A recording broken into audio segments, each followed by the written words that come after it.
और आइए अब चलते हैं सुपरफास्ट खबरों की ओर। आज नोटबंदी का 47वां दिन है। पीएम ने हालात को सामान्य करने को लेकर जो मोहलत मांगी है उसमें अब महज 3 दिन बाकी है, लेकिन अगर बात आम लोगों की जाए तो उनके लिए नकदी का संकट अभी भी बरकरार है। एटीएम और बैंकों में लोगों का हुजूम अभी भी लगातार राहत की तलाश में उमड़ रहा है। ग्रामीण भारत की परेशान कर देने वाली तस्वीरों में रत्ती भर का भी बदलाव नहीं आया है। वहां के अधिकतर बैंक और एटीएम लोगों की जरूरत के मुताबिक कैश नहीं दे पा रहे हैं। ग्रामीण भारत के अधिकतर एटीएम अभी भी चालू नहीं है, लिहाजा दूर से नकदी के लिए आने वाले लोगों के इससे मायूसी ज्यादा आ रही है।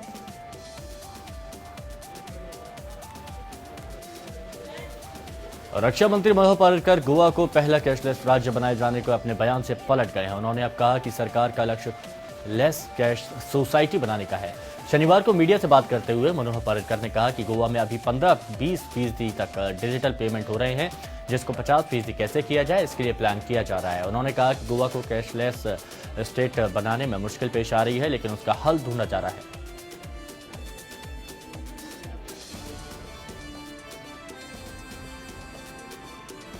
देश से कालाधन और भ्रष्टाचार मिटाने के नाम पर केंद्र सरकार ने 1000 और 500 के नोट तक बंद कर डाले। वहीं एक आरटीआई में चौंकाने वाला खुलासा हुआ है, जिसमें पता चला है कि बीजेपी सरकार ने अभी तक 2.5 साल के शासनकाल में 9,610 लाख रुपए के 10, 50 और 100 के नोट को डिस्पोजल किया है। साथ ही इन 2.5 सालों में 10, 50 और 100 के नोट की नई करेंसी छापे जाने का कोई जवाब भी नहीं दिया है। इससे साफ जाहिर है कि इन नोटों की नई करेंसी नहीं छपी है।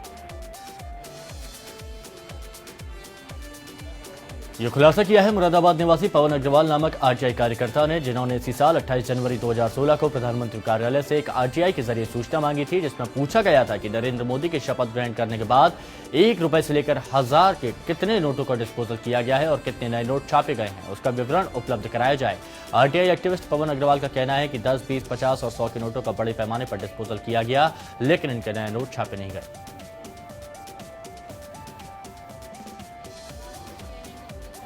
प्रधानमंत्री ने नकली करेंसी और काले धन को 60.600 मिलियन पीसीज 10 के, 50 के और 100 के नोटों के जो है इनके द्वारा डिस्पोजल की गई और छापने के लिए बताया गया, तो उन्होंने कोई उस पर आंसर नहीं दिया।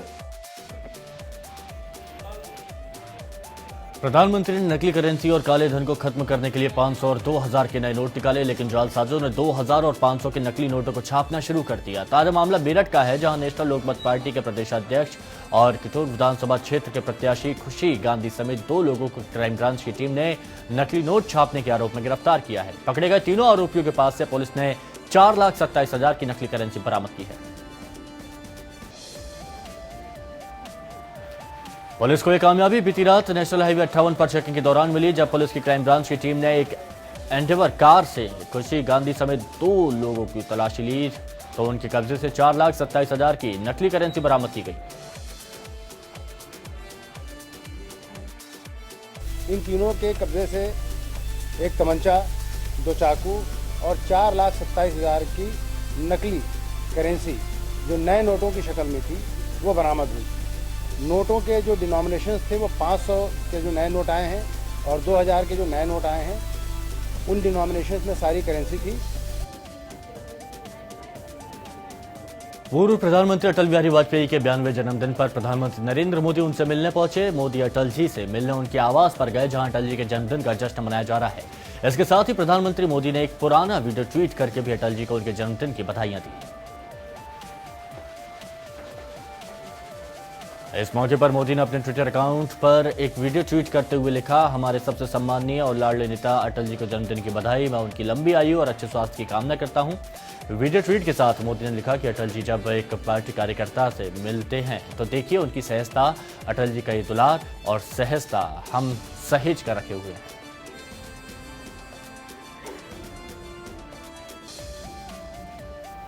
उत्तर प्रदेश के मुख्यमंत्री अखिलेश यादव संगम नगरी इलाहाबाद और यहां आने वाले श्रद्धालुओं को बड़ी सौगात देने जा रहे हैं। सीएम अखिलेश संगम तट पर वृद्ध, अशक्त और दिव्यांग तीर्थ यात्रियों के लिए बनने वाले 4 लेन पुल और पहुंच मार्ग का शिलान्यास करेंगे। इस परियोजना पर 1250 करोड़ रुपए से अधिक की लागत का अनुमान है। ये कार्यक्रम लखनऊ के लोक भवन में संपन्न होगा। कार्यक्रम की अध्यक्षता नगर विकास मंत्री मोहम्मद आजम खान करेंगे। संगम तट पर 4 लेन सेतु और पहुंच मार्ग के बनने के बाद कमजोर, अशक्त, वृद्ध और दिव्यांग तीर्थयात्रियों को आसानी से संगम तट तक आने जाने में सुविधा होगी। इससे उन श्रद्धालुओं को बड़ी राहत मिलेगी जो इलाहाबाद के संगम तट पर होने वाले महाकुंभ, अर्धकुंभ और माघ मेले के आयोजनों में शामिल होते हैं। इन मार्गों पर तीर्थयात्रियों के लिए बैटरी चालित वाहनों की भी व्यवस्था होगी। मेला खत्म होने के बाद इन रास्तों का उपयोग शहर के बाईपास के रूप में भी किया जा सकेगा, जिससे शहर में ट्रैफिक जाम की स्थिति से बचा जा सकेगा।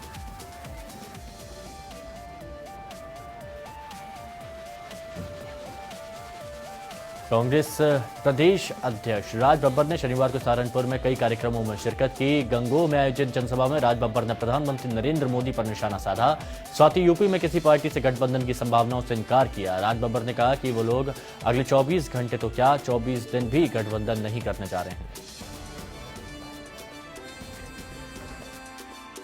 इस दिन के अंदर आज 65 बार उन्होंने अपने फैसला बताया और जिस तरह से आज हालात हो रहे हैं, और मुझे याद आ रहा है कि मनमोहन सिंह जी ने हाउस में कहा था सदन के अंदर कि आने वाला वक्त जो है इस देश की जनता के लिए बहुत ही दुखदायी होगा, शायद वो नजर आ रहा है।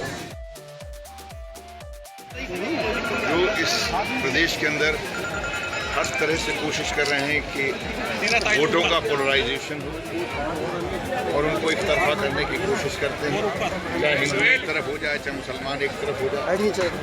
हम लोगों ने किसी भी तरह का कोई भी ना इस तरह का ना इस तरह की कोई फैसला ही लिया गया।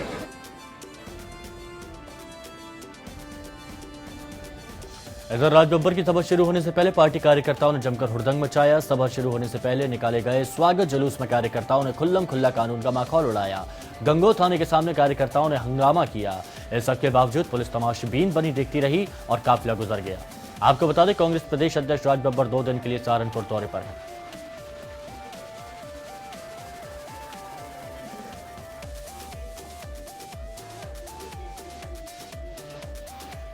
बीएसपी राष्ट्रीय महासचिव नसीमुद्दीन सिद्दीकी ने शनिवार को सीतापुर में जनसभा को संबोधित किया। सिधौली कस्बे के गांधी मैदान में आयोजित सिद्दीकी ने प्रधानमंत्री मोदी पर हमला करते हुए कहा कि प्रधानमंत्री बनने के बाद से मोदी जी 70 करोड़ के सूट पहन चुके हैं।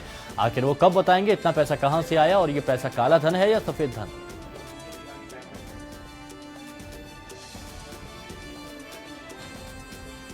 लखीमपुर खीरी के हैदराबाद थाना क्षेत्र में ट्रैक्टर ट्रॉली और बोलेरो की टक्कर में एक ही परिवार के 7 लोगों की मौत हो गई, जबकि 4 लोग गंभीर रूप से घायल हो गए। घायलों को उपचार के लिए जिला अस्पताल में भर्ती कराया गया है, जहां उनका इलाज चल रहा है। बताया जा रहा है कि बोलेरो ने सामने से आ रहे ट्रैक्टर ट्रॉली को टक्कर मार दी। टक्कर इतनी तेज थी कि बोलेरो पूरी तरह से क्षतिग्रस्त हो गई।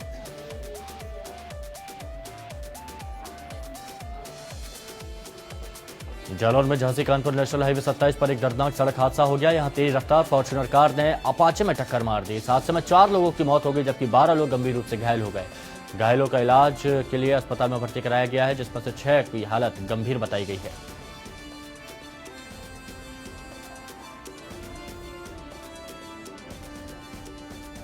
यूपी के कई इलाकों में सरकार की तरफ से शौचालय बनवाने का दावा भी किया जाता है, लेकिन कानपुर जैसे महानगर से सिर्फ 40 किलोमीटर दूर घाटमपुर तहसील स्थित देवनपुर गांव में एक खेत में शौच करने गई एक दलित महिला को ऐसी सजा दी गई कि उसको सुनकर आपके रोंगटे खड़े हो जाएंगे।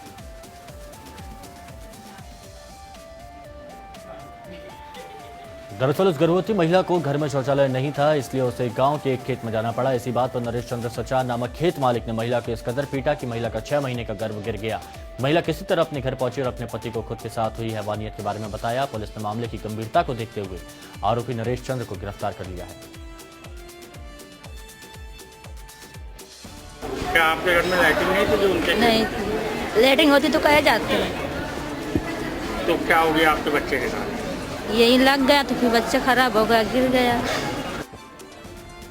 खेत में शौच करने के लिए गई थी, उसके साथ मारपीट की गई, गाली गलौज की गई और उसकी वजह से उसका 6 माह का भ्रूण क्षतिग्रस्त हो गया, गर्भपात हो गया।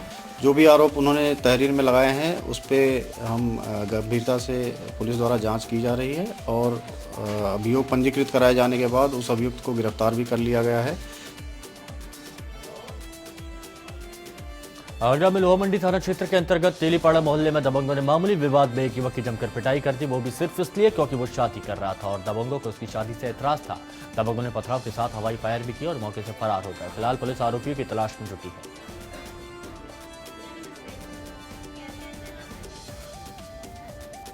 बदायूं में घर में सो रही अकेली महिला से गांव के ही एक युवक ने दुष्कर्म की वारदात को अंजाम दे दिया और किसी को बताने पर जान से मारने की धमकी देकर फरार हो गया। महिला का पति दिल्ली में नौकरी करता है और घटना के वक्त महिला घर में अकेली थी। पुलिस ने आरोपी के खिलाफ मुकदमा दर्ज कर उसकी तलाश शुरू कर दी है।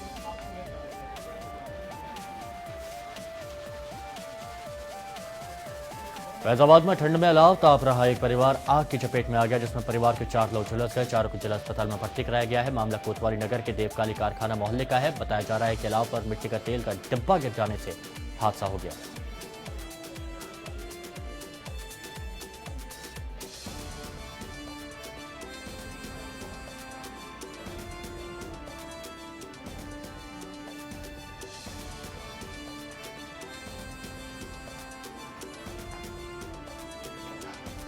आज प्रभु यीशु के जन्मोत्सव का त्यौहार क्रिसमस है। इस मौके पर मुंबई में भी धूमधाम देखने को मिल रही है। देश भर के बाजार सेंटा से सजे हुए हैं। यूं तो क्रिसमस ईसाई धर्म का सबसे बड़ा त्यौहार है, लेकिन इसकी निराली छटा की वजह से सभी धर्मों के लोग इसकी खुशियों में खुद को सराबोर करते हैं। सुबह से ही गिरजाघरों में विशेष आराधना जारी है।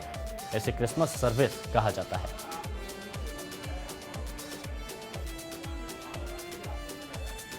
गोवा में भी लोग क्रिसमस को धूमधाम से मनाते नजर आ रहे हैं। यहाँ भी क्रिसमस के मौके पर स्पेशल प्रेयर का आयोजन किया गया। गिरजाघर में सुबह से ही लोगों का तांता लगा हुआ है और बाजारों में भी इसे लेकर खासी रौनक देखी जा रही है।